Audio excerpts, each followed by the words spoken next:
Very good morning aspirants. आज हम पढ़ेंगे 18 फेब 2024 के करंट अफेयर्स। आज की फर्स्ट न्यूज़ है, first force to use drones for tear gas. Tear gas को यूज़ करने वाली पहली फोर्स कौन सी बनी है? तो वो बनी है हरियाणा फोर्स। देखिए, एक बहुत बड़ा इशू चल रहा है फार्म बिल्स के ऊपर, ठीक है। तो उसके ऊपर फार्मर्स ने फिर से प्रोटेस्ट कर दिया, ठीक है। क्यों किया है, कहाँ पे किया है, वो सब हम आज की वीडियो में पढ़ेंगे। बहुत ध्यान से इसे सुनिएगा। कोशिश की है कि शॉर्ट में और हर एक पॉइंट यहाँ पे कवर करवाया जा सके। तो टीयर गैस को यूज़ करने वाली पहली फोर्स बनी है हरियाणा पुलिस। अब किसके थ्रू? एक अनमैन्ड एरियल व्हीकल, हवा में उड़ने वाला ऐसा व्हीकल जिसमें कोई क्रू, कोई पर्सन, कोई ह्यूमन नहीं था, ऐसे व्हीकल के थ्रू जो है टीयर गैस छोड़ी गई है on protesting farmers on Punjab Haryana border. एक आपने सुना होगा, अगर आपको पता होगा, आप न्यूज़ थोड़ा देखते होंगे, कि दिल्ली जो है वो बंद था, उसकी कनेक्टिविटी जो है बाहर से बंद थी। क्यों? क्योंकि पंजाब हरियाणा बॉर्डर पे फार्मर्स ने प्रोटेस्ट किया हुआ था। क्यों किया हुआ था, कैसे किया हुआ था, सब कुछ हमें पढ़ना है। अब देखिए, यहाँ पे ये जो ड्रोन्स हैं, ठीक है ना, जिन ड्रोन्स के through tear gas Haryana police ने प्रोटेस्टिंग फार्मर्स के ऊपर छोड़ी, वो ड्रोन्स जो है वो दृश्य के द्वारा बनाए गए थे। अभी दृश्य क्या है? So it stands for drone imaging and information service of Haryana limited. ये एक कंपनी है जिसने ड्रोन्स को बनाया था। एक पब्लिक लिमिटेड कंपनी है, करनाल हरियाणा में लोकेटेड है। तो इन्होंने टीयर गैस छोड़ी to control riots and other crowd control situations. अब विद्रोह हो रहे हैं, राइट्स हो रहे हैं, ठीक है, क्राउड बहुत ज़्यादा बढ़ गया है, तो ऐसी सिचुएशन को कंट्रोल करने के लिए टीयर गैस को छोड़ा गया हरियाणा पुलिस के द्वारा। पंजाब हरियाणा बॉर्डर पे फार्मर्स प्रोटेस्ट कर रहे थे। क्यों कर रहे थे? जस्ट वेट, हम उसके बारे में भी पढ़ेंगे स्टेप बाय स्टेप। अब फार्म बिल्स आए थे 2020-21 में, आपने देखा होगा, तो उस टाइम पे काफ़ी ऑपोजिशन मिला था फार्म बिल्स को, बहुत ज़्यादा राइट्स हुए थे, विद्रोह हुए थे, ठीक है। लेकिन उस टाइम कहा गया था कि ठीक है, हम एक नई कमेटी बनाएंगे जो पूरा जो है सिस्टम को फिर से स्टडी करेगी, और वो चीज़ वहाँ पे शांत हो गई थी। फार्मर्स भी मान गए थे, गवर्नमेंट ने जो ऑप्शन दिया था उनको उसके लिए। लेकिन अभी फिर से जो ये प्रोटेस्ट हो रहा है फार्मर्स का, किसानों का, इसे कहा गया है फार्मर प्रोटेस्ट 2.0। आपने देखा होगा, न्यूज़पेपर देखते होंगे, टीवी देखते होंगे, तो वहाँ पे ये चीज़ काफ़ी चल रही है। अब ये सारा कंसेप्ट है एमएसपी का। एमएसपी क्या है? Minimum support price. अब यहाँ पे आपको एमएसपी पता होना चाहिए कि एमएसपी है क्या। देखिए, एक चीज़ आपको बता दूं, फर्स्ट पेज पे आज हम ये फार्म बिल्स वाला पूरा कंसेप्ट ही पढ़ेंगे, ठीक है। तो एक हमारा पूरा पॉइंट फर्स्ट पेज पे कंप्लीट होगा एंड देन फिर हम आगे चलेंगे। अब देखिए, ये जो फार्मर प्रोटेस्ट है, ये जो सेकंड टाइम हो रहा है, पहले 2020-21 में हुआ था, अभी फिर से हो रहा है 2024 में, ये हो रहा है। सारा का सारा कंसेप्ट है एमएसपी पे। एमएसपी क्या है? Minimum support price. देखिए, किसी भी फसल की पैदावार होती है तो ये गारंटी नहीं होती कि सरकार उसको खरीदेगी या लोग उसको खरीदेंगे, नहीं खरीदेंगे, है ना। तो यहाँ पे आता है आपका रोल एमएसपी का। एमएसपी है मिनिमम सपोर्ट प्राइस। किसी भी फसल की बिजाई होने से पहले ही डिक्लेयर कर दिया जाता है कि वो फसल कितने रेट पे बिकेगी। फॉर एग्जांपल, यहाँ पे हम राइस की बात कर लें, ठीक है। राइस का एग्जांपल दे रही हूँ, ऐसा नहीं, मतलब एग्जैक्टली ये रेट नहीं होता, रेट वेरी कर सकते हैं, बट एग्जांपल दे रही हूँ। जिस टाइम चावलों की बिजाई होने लगेगी उस टाइम पे डिसाइड कर लिया जाएगा कि 15 kg, ये 50 रुपीज़ पर kg ये बिकेंगे। तो अब क्या है कि अगर किसानों को 15 किलो से ज़्यादा रेट कहीं और नहीं मिलता है तो वो सरकार को बेच सकते हैं। लेकिन अगर उनको कहीं पे 25 रुपीज़ पर kg मिल रहा है, 20 रुपीज़ पर kg मिल रहा है, तो उस केस में वो क्या करेंगे? वो जो प्राइवेट कंपनी है उसको बेचेंगे। अदरवाइज सरकार ये गारंटी देती है फार्मर्स को कि राइस आपका 15 किलोग्राम पर kg, 50 रुपीज़ पर kg पे सेल होना ही होना है। तो ये 15 रुपीज़ पर kg क्या हो गया? ये हो गया आपका एमएसपी, मिनिमम सपोर्ट प्राइस, की किसानों को बता देना कि इतना प्राइस इस फसल के लिए आपको मिलेगा ही मिलेगा, ठीक है। अब ये भी 24 कॉमोडिटीज के लिए होता है। कैसे होता है? स्टेप बाय स्टेप देखेंगे। फिलहाल आप एमएसपी का मतलब समझ गए कि किसानों को बताना कि कौन सी फसल कितने रुपए पे आपकी, कम से कम हम ही खरीद लेंगे, कहीं कोई और नहीं खरीदेगा। अगर हम इस रेट पे खरीदेंगे तो एक फार्मर्स को इंश्योरिटी हो जाती है कि नहीं, इतना प्राइस पे हमारा सामान बिकना ही बिकना है। After inconclusive talks with the union minister farmers Punjab Haryana UP. अब ये जो प्रोटेस्ट कर रहे हैं, कौन कर रहे हैं? पंजाब हरियाणा यूपी, यहीं पे ज़्यादा है ना फार्मर्स। तो वो प्रोटेस्ट कर रहे हैं क्योंकि पहले क्या हुआ था, एमएसपी के ऊपर बहुत बड़ा इशू हो गया था, ठीक है, 2020-21 में। तो सरकार ने कहा कि हम नई कमेटी बनाएंगे, वो स्टडी करेगी, सब कुछ ठीक है। तो उस टाइम किसान मान गए थे, बात खत्म हो गई थी। लेकिन अभी इशू ये है कि इतना डिले क्यों हो रहा है, 2020-21 की बात 2024 तक क्यों पहुंच रही है, हमारा वो जो मैटर है उसे सॉल्व करें। इसीलिए जो पंजाब हरियाणा, ये दिल्ली मैंने यहाँ पे कट कर दिया है, ठीक है, गलती से लिख दिया था, पंजाब हरियाणा और यूपी के जो फार्मर्स हैं उन्होंने दिल्ली चलो प्रोटेस्ट कर दिया, ठीक है, demanding legal guarantee for MSP. अब एमएसपी के लिए उनको लीगल गारंटी चाहिए। क्या कंसेप्ट है देखेंगे, हम देखेंगे, जस्ट वेट। अब लीडिंग यूनियंस, क्वेश्चन आ जाता है कि ये जो प्रोटेस्ट हुआ फार्मर प्रोटेस्ट 2.2, इसमें लीडिंग यूनियंस कौन कौन सी थी? 2 लीडिंग यूनियंस है, KMM एंड SKM, किसान मजदूर मोर्चा एंड संयुक्त किसान मोर्चा। ये एक ऑर्गेनाइजेशन से यूनियंस हैं जो पूरा लीड कर रही हैं फार्मर्स को, ठीक है। अब हम पढ़ेंगे मेन कॉज, जो दूसरी बार फार्मर्स प्रोटेस्ट कर रहे हैं इसका मेन कॉज क्या है? मिनिमम सपोर्ट प्राइस हमने जान लिया क्या होता है। तो एमएसपी जो है एक साल में 2 बार रबी और खरीफ क्रॉप्स जो हैं उसके 24 कॉमोडिटीज के लिए डिसाइड किया जाता है, ठीक है।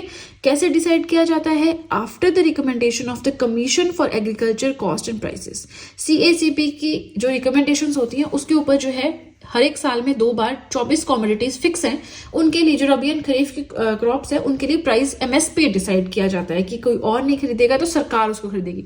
क्यों? क्योंकि PDS पब्लिक डिस्ट्रीब्यूशन सिस्टम के थ्रू, सोसाइटी जिसको बोलते हैं, उसके थ्रू जो है खाना डिस्ट्रीब्यूट किया जाता है बहुत कम रेट पे, तो सरकार को तो चाहिए, ठीक है। नाउ दिक्कत क्या आ रही है? State agencies buy only rice and wheat at the support level benefiting around 7% of the farmers. अब 24 कॉमोडिटीज का प्राइस फिक्स किया जाता है साल में 2 बार, लेकिन जो स्टेट एजेंसीज हैं वो सिर्फ चावल और गेहूं ही खरीदती हैं सब MSP पे, मिनिमम सपोर्ट प्राइस पे, जिससे सिर्फ 7% किसानों को फायदा होता है। लेकिन ऐसे किसान जो इन 2 फसलों के अलावा बाकी के 22 फसलें उगाते हैं, 24 कॉमोडिटीज का MSP डिसाइड होता है, लेकिन जो इन दो के अलावा बाकी के 22 फसलों को, क्रॉप्स को उगाते हैं, उनको तो कोई फायदा नहीं है, उनको तो नुकसान ही नुकसान है। तो इस चीज के ऊपर मेनली जो ये इशू हुआ था। फिर सरकार ने कहा कि हम कमेटी बनाएंगे MSP पे, मिनिमम सपोर्ट प्राइस में। 2021 में ये बात कही गई, लेकिन इसे इंप्लीमेंट करते करते 2022 हो गया। चलो इतना बनता है, सरकारी काम है, कर रहे हैं वो कोशिश, ठीक है, 2022 में बनता है। अब 2022 में जो कमेटी बनी MSP पे, उसके प्रेसिडेंट थे संजय अग्रवाल, ठीक है।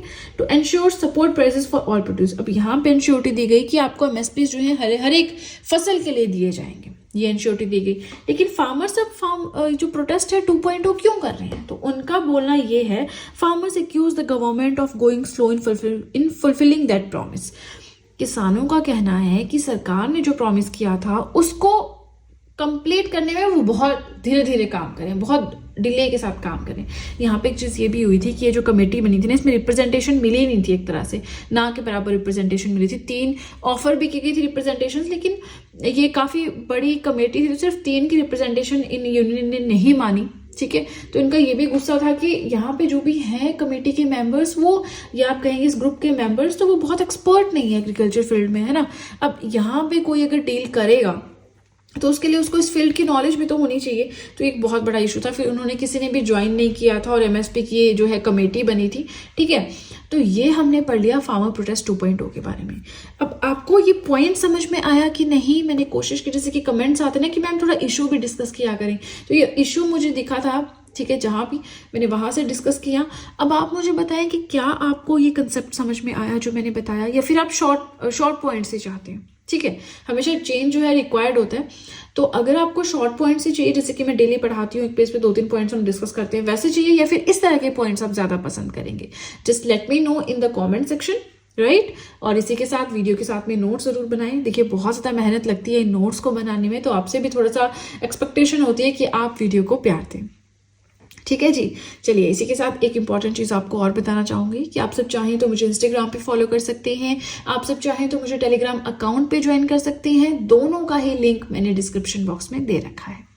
इसी के साथ वीडियो पसंद आए तो लाइक ज़रूर कीजिएगा, और अब सीधे चलते हैं अपने सेकेंड पेज की ओर। सेकेंड पॉइंट हमारा आज का है कि SBI कैपिटल मार्केट्स के MD एंड CEO कौन अपॉइंट किए गए हैं? वीरेंद्र बंसल। इसके अलावा आपको और कुछ इस पॉइंट के बारे में जानने की जरूरत नहीं है। थर्ड पॉइंट आता है, best technology bank of the year award किसे दिया गया है? साउथ इंडियन बैंक को। अब देखिए, जो लोग तो बैंकिंग फील्ड से रिलेटेड हैं, बैंकिंग या IBPS के लिए प्रिपेयर कर रहे हैं, उनको तो ऑब्वियसली बैंक्स के बारे में पता होना चाहिए। बट मैंने काफ़ी बार आपको क्लियर किया है कि स्टेट गवर्नमेंट के एग्जाम, सेंट्रल गवर्नमेंट के एग्जाम्स, बैंकिंग के अलावा कोई भी एग्जाम जहाँ पे करंट अफेयर्स पूछे जाते हैं, हर एक एग्जाम्स के लिए नोट्स बेनिफिशियल है। तो बैंकिंग वाले प्लीज ना देखें, क्योंकि बैंक्स का ना थोड़ा सा अलग कंसेप्ट रहता है, ठीक है ना। नाउ साउथ इंडियन बैंक को अवार्ड मिला है of the best technology bank of the year. ठीक है। अब साउथ इंडियन बैंक एक प्राइवेट सेक्टर बैंक है, हेडक्वार्टर्स है इसके थ्रिसूर केरला में, फॉर्मेशन हुई थी 1929 में एंड एमडी एंड सीईओ है PR शेषत्री। ये करंट अफेयर में जब आया था कुछ टाइम पहले तो हमने तब पढ़ा था, ठीक है। फोर्थ न्यूज हम देखें, 16th एडिशन हुआ है वर्ल्ड सोशल फोरम का। इस साल ये जो मीटिंग हुई है कहाँ पे, काठमांडू में हुई है। थीम क्या रही इस फोरम की या इस मीटिंग की, another world is possible. Okay, fifth point हम देखें तो जापान की काफ़ी जो है ये काफ़ी न्यूज़ में चल रहा है ये पॉइंट कि जापान जो है रिसेशन में चला गया है। जापान जो है थर्ड लार्जेस्ट इकोनॉमी थी वर्ल्ड की, लेकिन अपनी position it had lost its position as the world's third largest economy. अब ये बन गई है फोर्थ लार्जेस्ट इकोनॉमी। क्यों? क्योंकि इनकी इकोनॉमी श्रिंक करी है, मतलब कम हुई है, ठीक है, कम हुई है इस क्वार्टर में 0.4% से। जापान की बात करें, एशियन कंट्री है, कैपिटल है टोक्यो। एक बार मैप पे जरूर देखें कि एग्जैक्टली कहाँ पे लोकेटेड है, बहुत ज्यादा जरूरी होता है वो, ठीक है ना। नाउ 6th पॉइंट हम देखें तो इंडियन हैमर थ्रोअर है रचना कुमारी, इनको बैन किया गया है 12 सालों के लिए फॉर डोपिंग। अभी डोपिंग क्या होता है, चलिए डोपिंग ये तो सिंपल सी बात है, आपको समझ में आ गया, इनको बैन किया गया। डोपिंग का मतलब होता है ऐसे ड्रग्स को यूज करना जिससे आपकी जो काम करने की क्षमता या खेलने की क्षमता बढ़ जाती है, ठीक है, लेकिन इस ऐसे ड्रग्स को यूज करना एक चीटिंग समझा जाता है। डोपिंग क्या है, use of performance enhancing drugs by athletic competitors as a way of cheating. Okay, अब देखिए हम पहुंच गए हैं आज के लास्ट पॉइंट की ओर। इसी के साथ आपसे रिक्वेस्ट है कि वीडियो पसंद आ रही हो लाइक जरूर करें। एंड हमारा आज का लास्ट पॉइंट है कि world's largest single day election, एक ही दिन में होने वाले इलेक्शन दुनिया के सबसे बड़े इंडोनेशिया में हुए हैं, ठीक है, 14 फेब को हुए हैं। यहाँ पे प्रेसिडेंट, वाइस प्रेसिडेंट, इनको इलेक्ट करने के लिए इलेक्शंस हुए थे। प्रेसिडेंट की पोजीशन किसने संभाली है, कौन जीते हैं प्रेसिडेंशियल इलेक्शंस, प्राबवो सुबियांटो, ठीक है ना। एंड इंडोनेशिया की बात करें, एशियन कंट्री है, ठीक है। इसकी अगर हम कैपिटल की बात करें तो आप मुझे वो बताएंगे कमेंट सेक्शन में, क्योंकि हमने बहुत बार इंडोनेशिया, मलेशिया, मॉरिशस, इन 3 कंट्रीज को डिस्कस किया। ओके, इसी के साथ इंडोनेशिया जो है थर्ड लार्जेस्ट इकोनॉमी है with around 205 million voters, 205 million voters है, तो तीसरी सबसे बड़ी इकोनॉमी है दुनिया की। ओके, चलिए इसी के साथ हमारे आज के करंट अफेयर्स हुए कंप्लीट। देखिए आपको बताना चाहूंगी कि आप सब चाहें तो जीएस हैंड रिटन नोट्स भी परचेज कर सकते हैं, जिसमें history, polity, geography, economics, current affairs, art and culture, इन सभी सब्जेक्ट्स के नोट्स आपको मिल जाएंगे। नोट्स परचेज करने का लिंक मैंने डिस्क्रिप्शन बॉक्स में दे रखा है। इसी के साथ वीडियो पसंद आए तो लाइक जरूर कीजिएगा, चैनल को जरूर सब्सक्राइब करें, बेल आइकन को प्रेस करें सो दैट मैं जैसे कोई वीडियो अपलोड करूं सबसे पहले नोटिफिकेशन आपके पास पहुंचे। प्लस जो भी आपके फ्रेंड्स हैं जो भी गवर्नमेंट एग्जाम्स के लिए प्रिपेयर कर रहे हैं उनके साथ भी मेरे चैनल का लिंक जरूर शेयर करें so that in handwritten notes का उन्हें भी कुछ फायदा हो सके। तो चलिए फ्रेंड्स, आज के लिए इतना ही। अब हम मिलेंगे नेक्स्ट वीडियो में। So that's it and see you soon.